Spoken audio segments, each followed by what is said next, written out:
Во манастирскиот комплекс во селото Пантелеј пред верниците беа представени придобивките од проектот Осогово заштитено подрачје.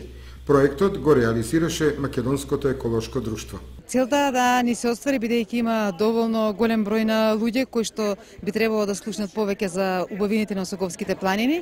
Нашата цел беше да им покажеме на луѓето дека во Осогово навистина има природни убавини кои што треба да си ги чуваме и треба да си ги цениме.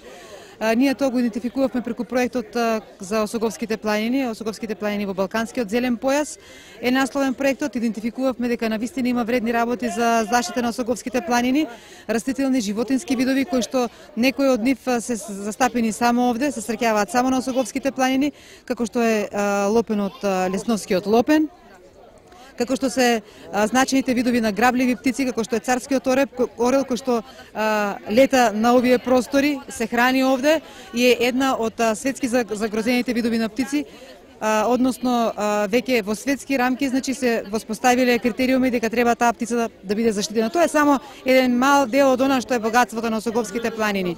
Во нашите промотивни материјали се отсликани само дел од тие природни вредности. Додавме меѓу народот да ги поделиме овие материјали со цел луѓето кои што живеат тука да ги увидат тие вредности на планината од еден друг аспект, малку нели понаучен аспект кој што потврдува дека навистина Осогово вреди да биде заштитено подрачје.